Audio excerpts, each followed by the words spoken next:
Hello, welcome to episode 40 of the Future of Pickleball Show. This show is brought to you by Selkirk.com and Selkirk TV. The Selkirk TV app is the most comprehensive and informative free app in the pickleball world. The Future of Pickleball will cover the most important issues going on in pickleball today. My guests and I will discuss where the sport is going, how big will pickleball get, who will lead its growth, and how will we see the ultimate future of pickleball unfold. We'll cover this and more in the Future of Pickleball Show. My guest today is the mastermind behind the largest Pickleball Players League in the world. The Arizona Pickleball Players League, or APPL, has over 5,000 players competing alone in Arizona. The APPL League has more players in Arizona than many countries outside the US and Canada. Let's talk to Greg Mather and find out how all this happened and where APPL will go next.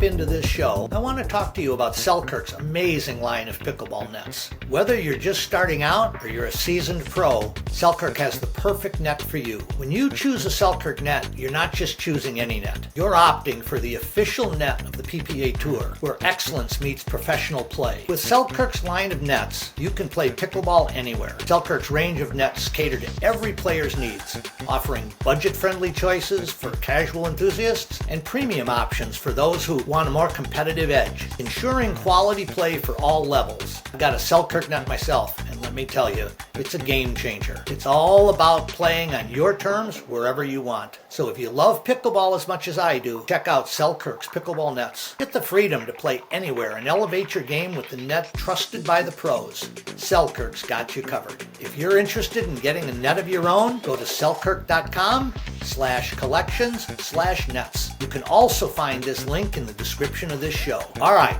let's jump into it. Well, here we are, ready to go. Greg Mather, it's so nice to have you on the show. I've been looking forward to this. Welcome. Hey, it's great to be here. Thanks for having me. You know, we're going to have a real good time talking about this amazing APPL League program that you do, but I'd like to start off. Give me a little bit of an idea. How did you get into pickleball? Where did your journey begin? Well, my journey actually began back in 2008. A good friend of mine, tennis buddy of mine, called me up and said, Greg, you got to come see this. I'm in a tournament and it's a game called pickleball. And I said, what? And he said, yeah, come on over. And it was in the West Valley. And so I got in the car and drove an hour and went over and watched him play. And I looked at it and said, I got to play this. And so he lived in my area, and we came back and he showed me what I needed to do, and I bought paddles and pickleballs, and we actually together helped bring it to the East Valley in Arizona. And after that, it was a balance of tennis and pickleball, and not long after that, I needed to choose one or the other, so I stayed with pickleball. Very nice, very nice. Now, before we get into the specifics of the league that you formed, what caused you to think that a league would be something that would be attractive or desirable, and how did you develop that idea? Yeah, the same buddy and I got tired of playing the same guys. We all were playing each other all the time, every day just about. And we knew some people actually in Fountain Hills. And we called them up and said, hey, how about we bring some of our guys and we'll go play at your place and meet some of your guys and, rotate around and what have you. And as we had a great time, and as we're driving back, I said, and just a quick aside, we were both avid USTA Tennis League players. We were on a team. We actually won nationals in 2012. And I said, geez, we need to have some kind of league just like the tennis league. And so I had already run some tennis leagues in the East Valley and decided I would see if I could put something together in the pickleball world and do the same thing as an interclub league. So I pulled that together and it started to grow. Uh, had about 5 clubs involved at first, and then other clubs saw what was going on and said, "Hey, we want to be a part of that." And then I pulled together a couple volunteers to help out. Started out with men's play, and then the women watched, and they said, "We want to be a part of that." And then that grew, and then they said, "Well, why don't we do mixed?" And it grew from 5 clubs to probably 20 clubs, and from, you know, 30, 40 people to about 400 people in the East Valley. And we called it the East Valley Inter Club, also known as Evil Pickleball. And that caught on pretty quick too. Cool. So then, as you got the model started, at some point this had to evolve into Apple that we know of today. When did that come about? Yeah, that came about in 2019, or just in 2019. Um, we, or I guess late 2018, we had been through with our last Evil season, and I decided it's grown so much that we should consider taking it to the next step. And as it turned out, at the same time as I was kind of thinking about it, I got a phone call from a fella in Casa Grande, and he said, "Hey, we want to do an Evil League just like you guys up there in the East Valley." And I said, "Well, how many clubs do you have?" And they had Palm Creek, they had Mission Royale, Ropes and Ranch, a bunch of others. And I said, "Well, congratulations. You're now part of the Arizona Pickleball Players League. You're going to Very be our Casa Grande region." And they said, "What's that?" And I said, "Well, I really don't know right now, but I'll get back to you and let you know." And that's kind of how we got started. And we started with a pilot in 2019. And again, it was a men's 4-5 group. And then sure enough, we played about 10 matches, and the women were watching us play, and they wanted to be a part of it. And so in 2020, technically, we rolled it out.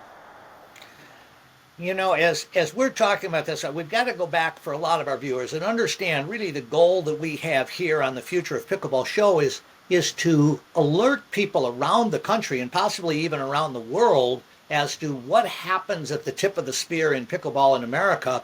Why don't we go back just a little bit? The Apple League is the Arizona Pickleball Players League. I'm correct in that, yes? Yes, sir. And so now, when you really got this going, you're talking about 2019. For the sake of people understanding what the dynamics of this were, how many players did you have going from your old original concept in 2019 that began the Apple League that continues today? Yeah, we started out in 2019 basically with a small group, pilot size group, and that might have been maybe 90 players, just kind of proving the concept, because what we were migrating from was an inter-club league to again, a lot like tennis, to hey, I've got a bunch of buddies, I'm going to form a team, I'm within this age bracket, and now I'll sign up and form a team. So there was no club requirement or anything like that. And uh, then the next year we went from about 90 to 1100. The next year we went from about 1100 to 2500. And now we're at, and we continue to grow, and we're now at players involved. We're at about 5,000 players and 450 teams across the state. And so as this thing was blowing up and doubling itself for more from year to year, it was the demand in the marketplace and these different cities. So a lot of our viewers might not know where Pebble Creek is or Casa Grande. These are areas. These are an hour or further from where you were, and then of course you expanded on into Tucson, which is a couple of hours away. Is that correct? Right. What we did at first was, as I mentioned, we had the Casa Grande and the East Valley region. Then the West Valley folks in the west side of Phoenix said, hey, we want to do it. And we got a lot of folks were also from Tucson and had heard about it. Some of the Tucson players played up in the Casa Grande region, and they said, we want to do it. So we ended up growing, adding with those regions. We always started out with genders teams, and then we would, after the first year, we would migrate that region to mixed doubles also. But so we ended up with 4 regions: a southern region, a Casa Grande region, a West Valley region, and an East Valley region, where they all had enough teams at all the different skill levels, men, women, eventually mixed, that therefore with enough teams in each of the flights, you could have plenty of games to play over a period of 12 weeks, 10 to 12 weeks, and then emerge as a regional champion in your flight. We actually then, a lot of the Tucson folks, some of the Casa Grande folks, and even East Valley and West Valley, spend their summers up in the White Mountains. About a third of the people head north, a third of the people go to the White Mountains, and then there's a third of us that hang around here in the heat. And sure enough, our 5th region opened up, called the White Mountain region, and that is technically, that's really a summer league, not our major league in the wintertime, but that's grown fabulously, and people who have played Apple before said, hey, we want to have that up here in the summertime. So sure enough. You know, the one of the things that I'd like to do is I'd like to get into kind of the details of the structure so that people understand what makes up an Apple team, because I want to lead into how all these different pieces of the puzzle came together to make this thing so successful. Let's start with what does a team look like in Apple? Yeah, great question. And you're right. I'm making it sound easy, like, the southern region opened up and all that, but there is a lot more to it. But a team, and this is very important, because originally they said, well, we're in a league and we have a team, Greg and Bob, that's a team. A team, it consists of 10 to 14 people on your roster. So that's a roster. And then on match day, you take 10 or 14 of those, you find out who's available, and you're going to field 6 players in your lineup on match day. So that's the definition of a team when it comes to Apple. And we call it team-based league pickleball. So then what's the definition of a league? A lot of people say, well, yeah, I'm in a league. Every Wednesday we go and play at this park and da-da-da-da. And it's really a round-robin league, which are great. I played in a dozen of them. And in this case, a league is a organization or an event that's held over a period of weeks. In our case, it's 10 to 12 weeks. And it's typically based on a schedule. Your team is going to play once a week for that period of time. Depending on how many teams are in your flight, it might vary a little bit. But that's a league. So you have 14, our average is 12.56 players per roster, but 10 to 14 is typical. You go play for a period of 3 months, and you'll play at either, maybe you have a HOA that supports you. We did a lot of work getting into HOAs, telling them, hey, are your courts vacant in the afternoon? And they said, yeah. Well, you've got a lot of people interested in playing. In Arizona, it's nice. The afternoons are just fine in the wintertime. And instead of being vacant, why don't you dedicate some courts to allow them to play in the league? What it takes on their end is, okay, all we need is 3 courts for 2 hours. So those 6 players are going to meet the other 6 players on the team, and they're going to play 2 games to 11. So you and I are going to play another pair, and we're coming in with 3 pairs on our team. We're going to play 2 games to 11 against one of their pairs. Then you and I will play 2 games to 11 against their other pair, and then another 2 games to 11 to the third pair. So there's no worry about line 1, line 2, line 3, meaning this is the best line and this is the second. We're going to play everybody on that team. So you and I are going to get to play 6 games. And then our first, it's kind of funny, when people were new to it and tried to understand it better, they said, well, why don't you play 2 out of 3? Well, we're only going to play for 2 hours. And if, Right. you know, if you win in 2 and the other pair is going 11-9, 9-11, 12-10, you're totally out of sync. And more importantly, it's not about you and your partner, how they did in reality as their own pair. It's how many team points did you get for your team. So in that 2 games to 11, if you won the first game 11-7, you get 2 team points for your team. If you win the second game 11-3, you get 2 more team points for your team. That's what it's all about. And then let's say you and I are the worst pair on our team. The beauty of Apple, it's become known as we're proud of it, as the Apple point. So let's say you and I lose the first game 11-7. They get 2 team points, but the fact that we got 6 or more points, even in our loss, we get 1 team point. Good. And this is what makes it so exciting. I get goosebumps every time I talk about it. But what's great is we might be the worst pair, didn't expect to contribute much, and maybe we lost all our games 11-2, 11-3, but now we're out there and it's 9-5, the other team's winning. And if we could just get that 6th point, and we're the last game of the 3rd round, and if we could get that 6th point, our team's going to win 23-22.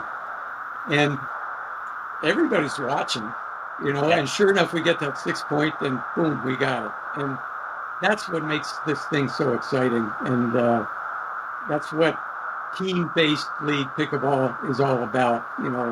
You're all together on that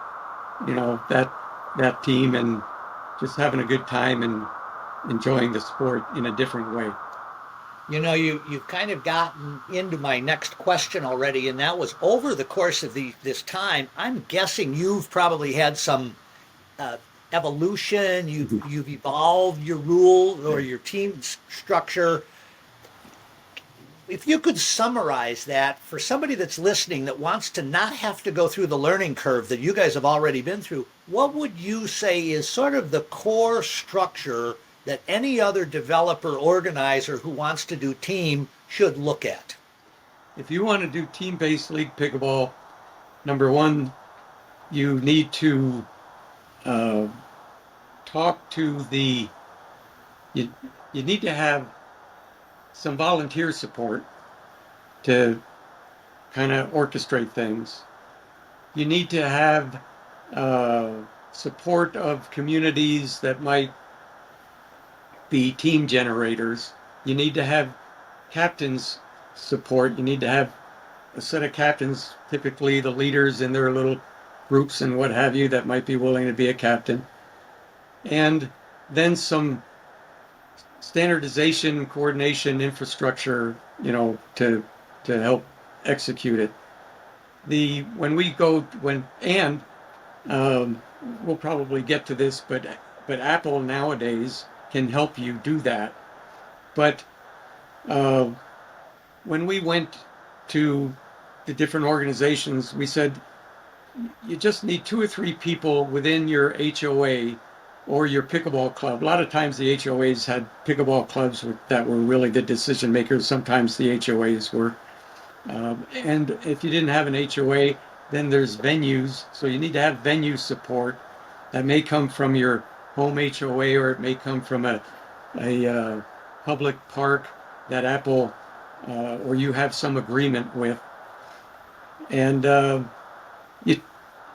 you get some support within the HOA if that's what's there, or the pickleball club. You look for your leaders, captains that are well networked to form teams or help teams be formed, and sometimes we call them community administrators.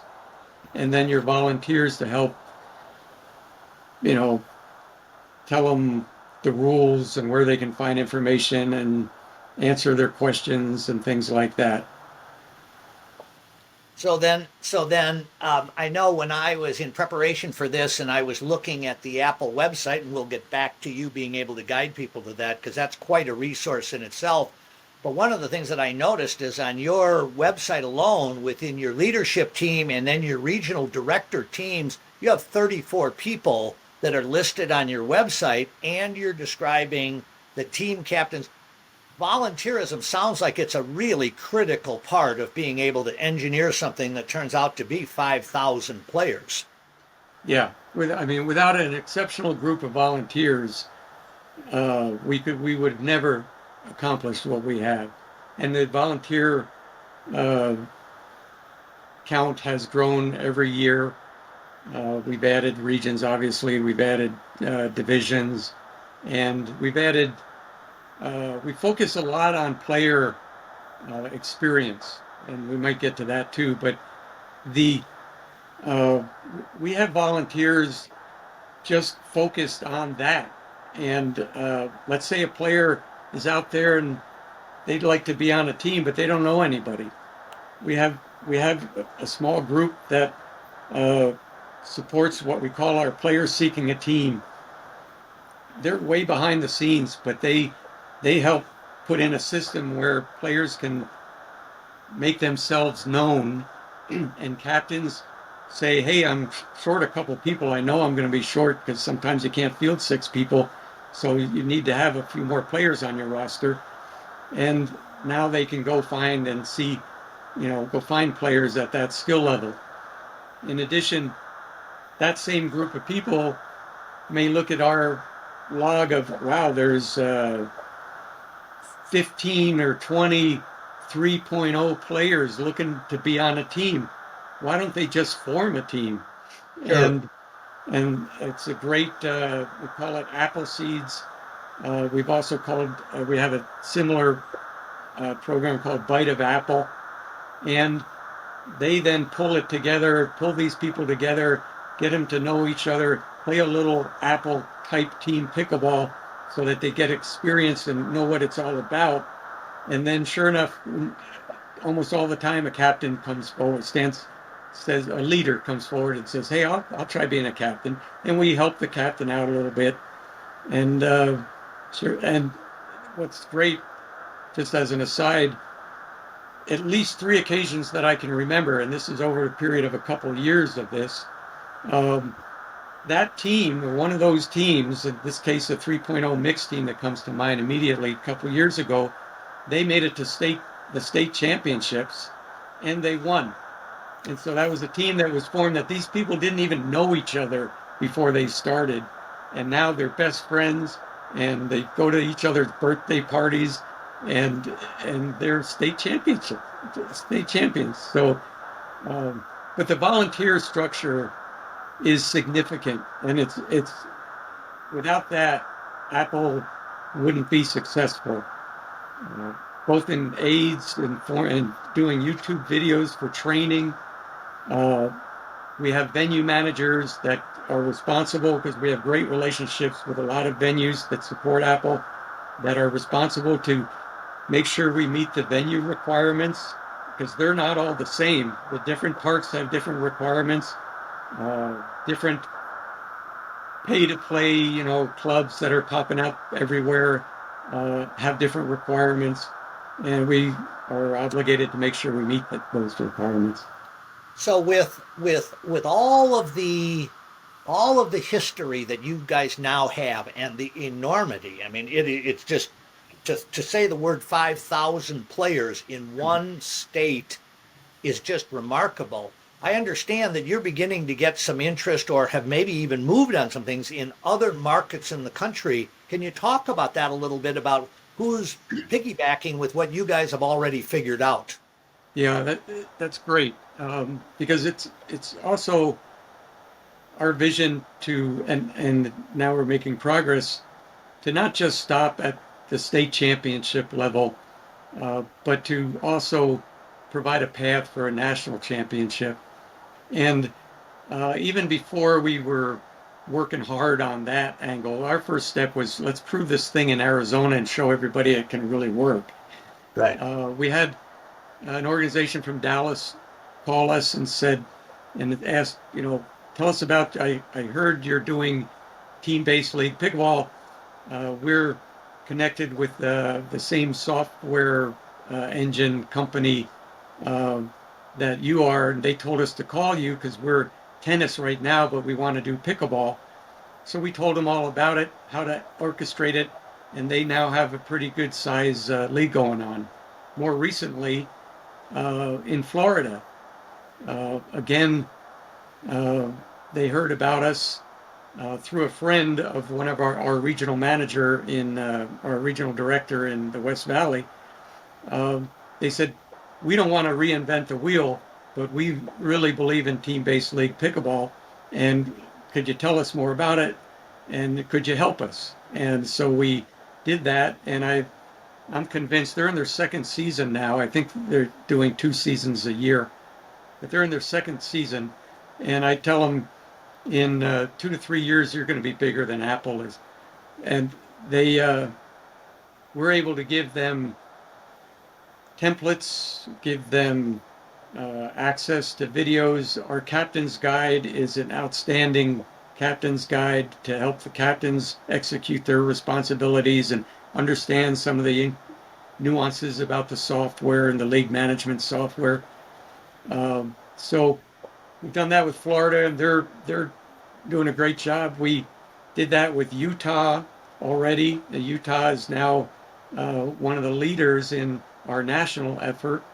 We did that with Nevada, did that in Ohio, in Cincinnati. I have a phone call on Friday with a gentleman in Northern California coming up. So the goal in our mind was we have to have standardization to have any hope of having a national pathway. Apple, we've got a lot of years of experience, and so Apple is, I think, worth talking to if you want to save time and not have to go through some of the experiences we had to go through.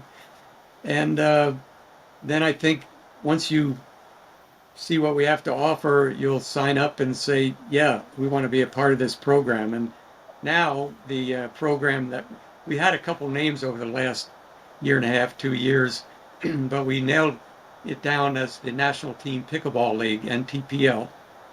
And we've got great leadership in that organization, especially from Utah, but they have good connections throughout other states as well. And we're confident that this now is taking hold and people are signing up to the format. And we've got some national championships actually coming up at the end of the year. Very nice. It's interesting. I'm a resident, and many people may not know that I'm a resident in Arizona, and I've played in Apple leagues. And the thing that I was anxious to get you on is you guys have done so much of actually creating very close to the perfect model. And one of the things that I travel extensively in the market space, and I hear about different people doing different things, and you applaud every one of those efforts. But to have achieved the magnitude of event that you guys have, I think it's a real testament to you and that whole team that you guys have put together, because managing 5,000 cats is not an easy thing. And that herding cats mentality is a big part of what you guys have had to do. It really is. And that's why we're so dependent on our volunteers, our league coordinators, the external facing part of it. A lot of people don't know what goes on the inside in some of these examples I gave, but the league coordinators are clearly the external face. And it'd be easy if we just said, okay, here's what it's going to be, now go off and do it. But we're constantly trying to improve, and we've obviously done that over the years, but and every time we improve, we think of something that's going to make add benefit, add a more positive experience to the players, or perhaps reduce the workload of the league coordinator. That usually means a change is going to happen. Some people don't understand changes, and they need to understand it, maybe if for no other reason to buy into it. But that takes coordination, it takes answering questions, it takes, people not understanding and maybe not happy with something until they understand why we're doing this change.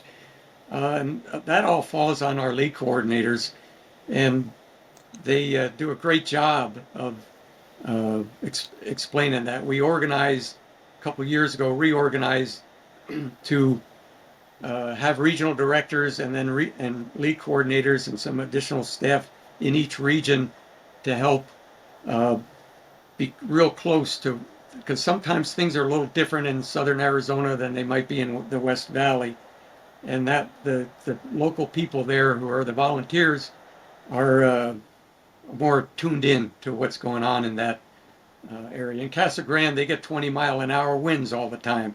We don't maybe experience that where we're playing. So there are things a little bit different in each Sure. region. The one of the things that I want you to talk about a little bit that I'm very aware of because I live in the marketplace that you're in is how many people have found their competitive tournament experience adjusted by being able to play in a competitive league as opposed to having to travel someplace for a tournament or something of that order. And also talk a little bit about, as deep as you want to, in terms of what the cost structure is for players that are participating, because I think all of those things have been a big factor in your growth and success. Yeah, it really has. When we first started, we said, what's our, the old SWOT analysis, strength, weakness, opportunities, and threats. What's our threat? And technically, in a competitive environment, hey, our threat was tournament pickleball. I played a lot of tournaments, and for a while I did okay at them, it's certainly a good thing. But the what we have to offer is, and because we haven't done a lot of marketing and PR work, but the word of mouth has helped pull it together. I call it the 5 C's. We have community. People like playing on teams, and it gives this form of community a sense it's safer. It just feels you've got teammates. You're not 2 players going off. You don't know anybody into a tournament, and you get to know people, and then you love it. But in our case, you feel comfortable right off the bat, and especially if you're a beginner player, you feel comfortable. Now you've got a band of players that are going to experience this with you, win or lose. Convenience, the second C, is, hey, you're going to play locally. You're also going to play for 2 hours instead of, if you're any good, you're playing all day long at the tournament. If you're not any good, which I gradually became to be, you're pretty much 2 and done. Okay, so you went from Tucson to, far West Valley or wherever, and you spend an hour and a half getting up there by 7:30 in the morning or whatever, and now you're on your way back. Or you're really good and you won gold, and that was a 12-hour experience. Here, it's 2 hours and you're on your way home. The cost, that really started to ring a bell with folks, because over the years, everyone knows tournaments have gotten more expensive, and our cost is still, for the whole season, less than the cost of one sanctioned tournament. So, and that would include, our registration cost is ridiculously cheap, but in some cases, not all cases, 50% of the cases, people won't have a HOA court to play at. They'll play at a pay-to-play place. Maybe it's a club that rents courts or has memberships or whatever. But it's still less than the cost of one tournament. Then again, competition, the fourth C, you still want to play. I mean, we could play in our local round robin stuff and have some fun, but to have a little element of competition, which actually has some carrots at the end of it, a state championship is really cool. A regional championship is cool. Um, and and to be assured of competition, so it's not like we're putting everybody together in one pot. Not that I'm not talking that tournaments do or anything, but um, there's 2.5 flights, there's 3.0 flights, there's 3.5 flights. So you're going to be playing at a skill level similar to yours. We've now, over time, because of our growth, not every startup can do that. We couldn't do it originally, but now we have age divisions. So you're going to play in the 50 plus group or the 65 plus group. We're now starting to build our 18 plus group. So you're playing competitively within there. And then lastly, which we've talked about a lot already, but the fifth, and all of them are important, but if this one doesn't happen, it doesn't happen, and that's coordination. If this thing isn't coordinated, if you don't have some structure or league coordinators, so to speak, but structure in general and formats and rules and all the other stuff that goes with it, then it's not going to be fun. And so Sure. with those, that's what has fueled the growth. We've done a pretty good job in all of those C's, and people have migrated to this form of play. Very nice. You know, you're leading me into my as we're wrapping this up. My one of my last big questions is the R's, and it starts with ratings. Yeah. How do you guys deal? Because you're covering all of the age groups, you're covering all of the skill sets. Every place I go around the country, and now even around the world, the business about ratings. How do you deal with that? Well, how? I'll tell you, I won't answer the how yet. We deal with it every day, and and we're no different than anyone else. the we believe you need to have ratings.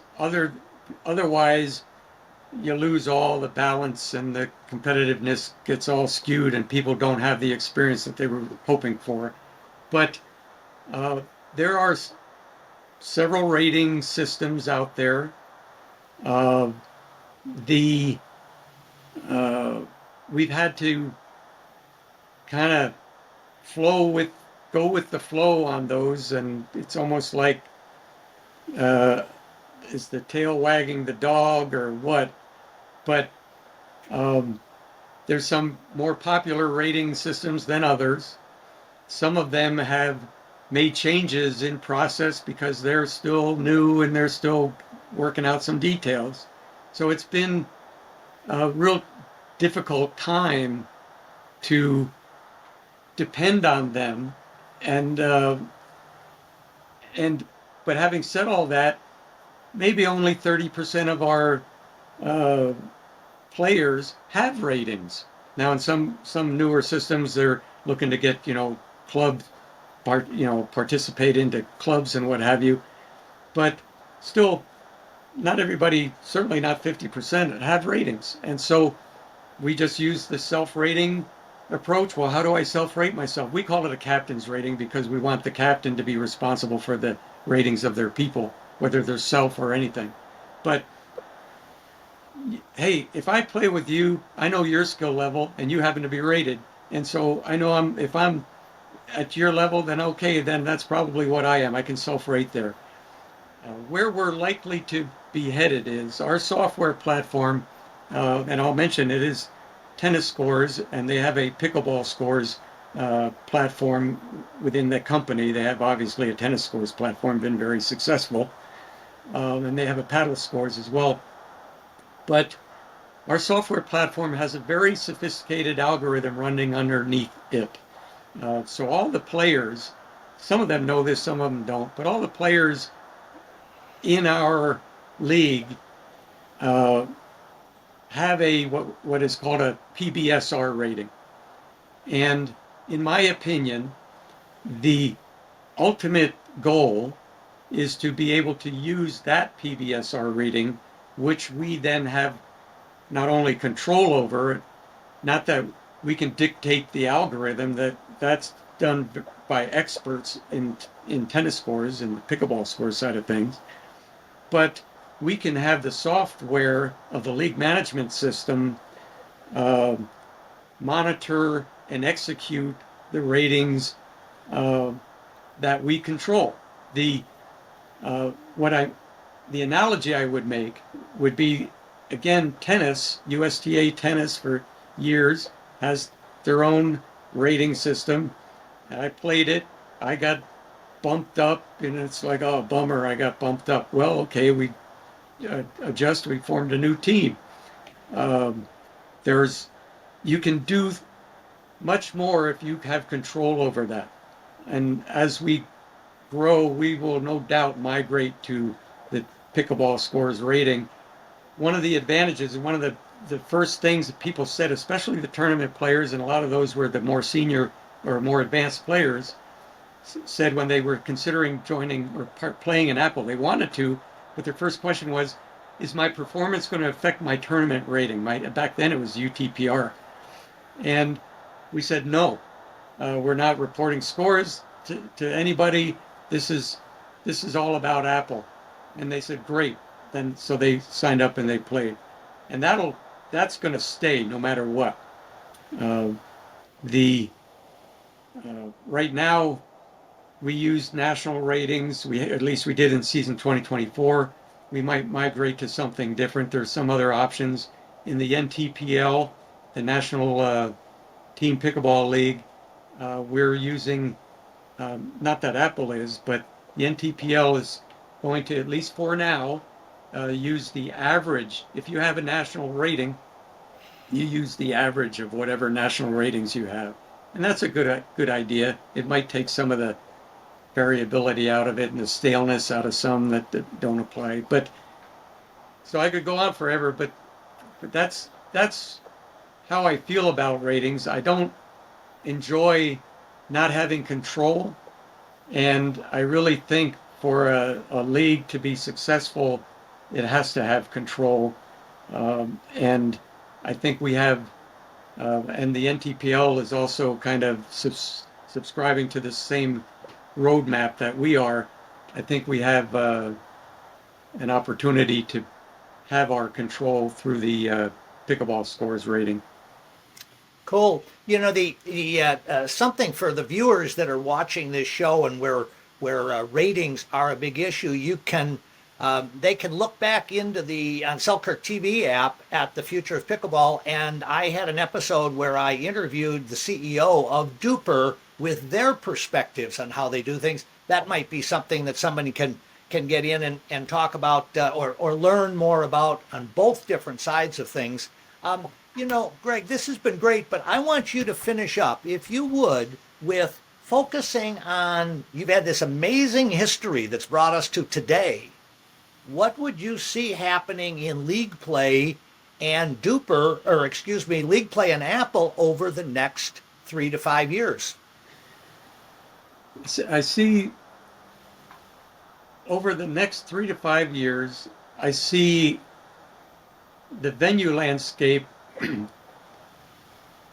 turning towards league play as an opportunity.